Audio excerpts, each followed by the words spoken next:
Halo semuanya, perkenalkan saya Juning Tias dengan NIM 1124186. Pada kesempatan kali ini, saya akan menjelaskan mengenai 6 siklus audit, yaitu ada siklus penggajian, siklus investasi, siklus pendanaan, siklus hutang, siklus persediaan, dan yang terakhir ada siklus akuisisi. Jadi, ke-6 siklus ini memiliki tujuan yang sama, yaitu memberikan keyakinan bahwa pelaporan keuangan pada perusahaan itu telah disajikan secara wajar dan sesuai dengan standar akuntansi.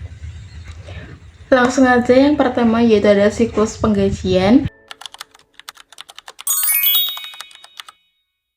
Audit ini memeriksa seluruh aktivitas yang berhubungan dengan penggajian karyawan, mulai dari data, pencatatan kehadiran, perhitungan gaji, pembayaran gaji, hingga pelaporan beban tenaga kerja.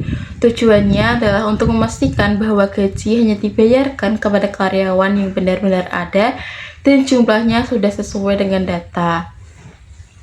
Dalam siklus ini, auditor juga memperhatikan tentang pengendalian internal. Misalnya ada pemisahan tugas antara bagian personalia, bagian penggajian, dan juga bagian keuangan.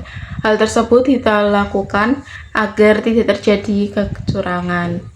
Risiko yang sering terjadi adalah adanya pegawai fiktif atau ghost employer, manipulasi jam kerja, pembayaran gaji yang berlebihan, hingga perubahan gaji tanpa persetujuan. Oleh karena itu, auditor akan memeriksa data karyawan seperti absensi, slip gaji, daftar bukti transfer, serta menghitung kembali perhitungan gaji apabila diperlukan.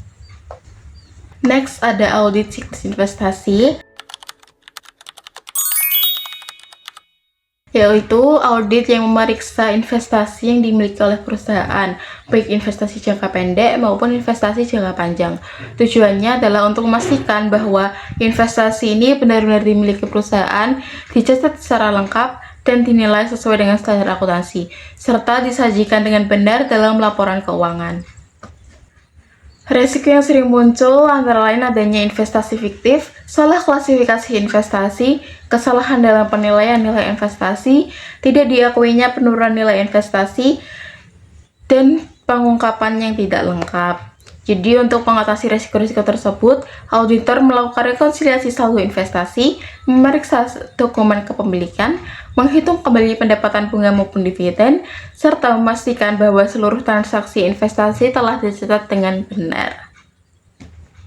Berikutnya ada audit siklus pendanaan. Audit ini berkaitan dengan seluruh aktivitas perusahaan dalam memperoleh sumber dana, baik melalui pinjaman bank, penerbitan obligasi, maupun penerbitan saham. Selain itu, audit juga mencakup pembayaran bunga dan juga pelunasan pinjaman.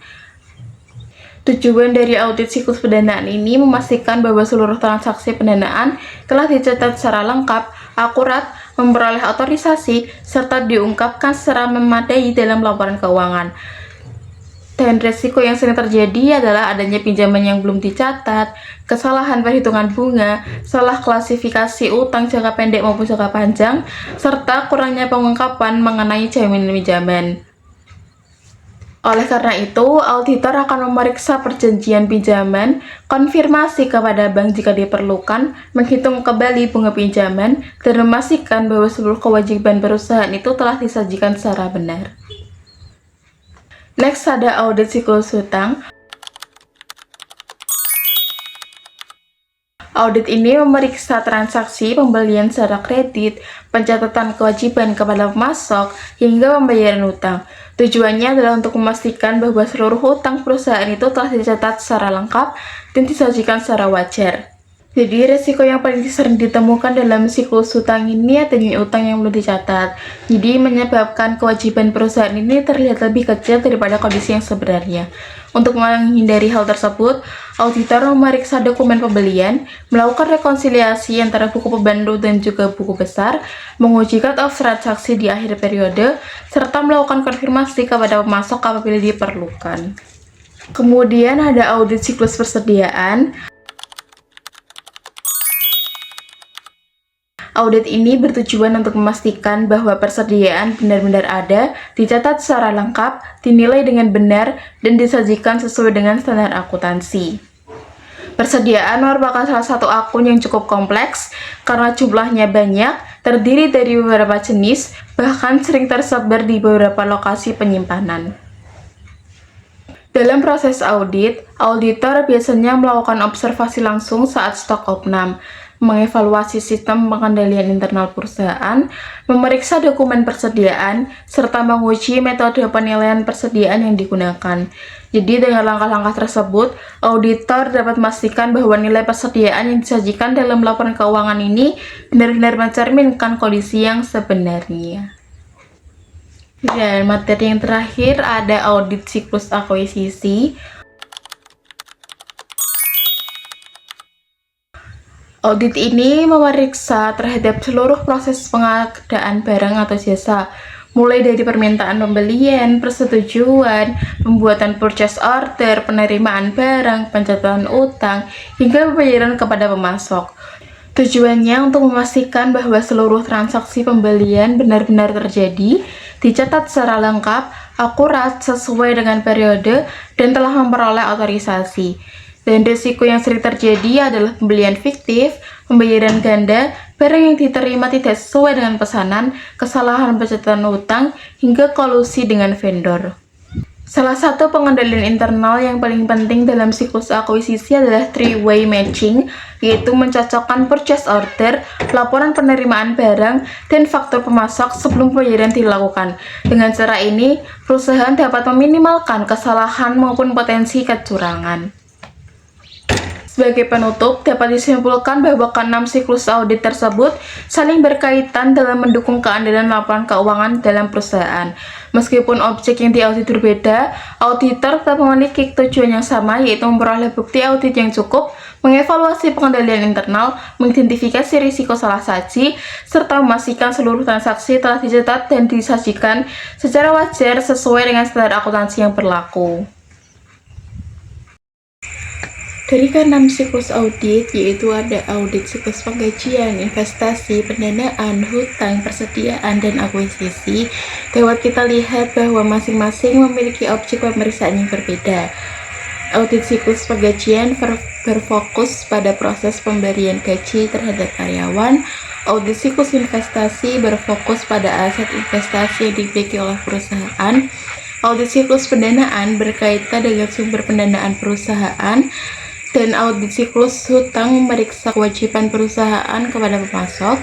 Ada juga audit siklus persediaan yang berfokus pada barang yang dimiliki oleh perusahaan. Sedangkan audit siklus akuisisi berkaitan dengan proses pembelian barang atau jasa.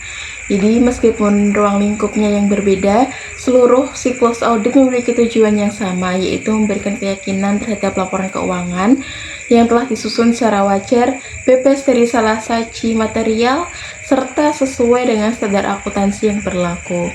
Jadi untuk mencapai tujuan tersebut, auditor harus memperoleh bukti audit yang cukup kuat dan tepat, sehingga setiap kesimpulan yang diberikan memiliki dasar yang kuat. Selain itu, seluruh siklus audit juga sangat bergantung pada pengendalian internal perusahaan. Pengendalian internal merupakan serangkaian kebijakan dari prosedur yang dirancang untuk melindungi aset perusahaan, menjaga keakuratan informasi keuangan, meningkatkan efisiensi operasional, serta memastikan bahwa perusahaan mematuhi peraturan yang berlaku. Beberapa contoh pengendalian internal yang sering diterapkan adalah memisah tugas antar bagian, sehingga satu orang tidak mengendalikan seluruh proses transaksi, dan adanya otorisasi dari pihak yang berwenang sebelum suatu transaksi dilakukan, penggunaan dokumen yang lengkap dan bernomor urut, rekonsiliasi antara catatan akuntansi dengan dokumen pendukung, serta pemeriksaan atau evaluasi yang dilakukan secara berkala. Jadi, apabila pengendalian internal berjalan dengan baik, maka resiko terjadinya kesalahan pencatatan maupun kecurangan dapat dikurangi. Sebaliknya, jika pengendalian internalnya lemah, maka peluang terjadinya penyalahgunaan aset, transaksi fiktif, maupun salah saji dalam laporan keuangan akan semakin besar.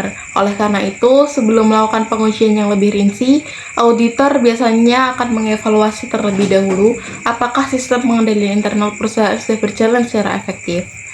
Melalui seluruh proses tersebut, auditor dapat memperoleh keyakinan bahwa transaksi yang terjadi benar-benar ada, telah dicatat secara lengkap, memiliki nilai yang akurat, dicatat dengan pada dicatat pada periode yang tepat, serta disajikan dan diungkapkan secara benar dalam laporan keuangan. Dengan demikian, hasil audit dapat memberikan informasi yang lebih andal dan dapat dipercaya oleh pihak manajemen, investor, kreditur, maupun pihak lainnya menggunakan laporan keuangan sebagai dasar dalam mengambil keputusan. Demikian tambahan penjelasan yang dapat saya sampaikan. Semoga rangkuman ini dapat memberikan gambaran bahwa setiap siklus audit saling berkaitan dan memiliki peran yang sangat penting dalam menjaga kualitas serta keandalan dalam laporan keuangan. Terima kasih atas perhatian yang telah diberikan. Bye-bye.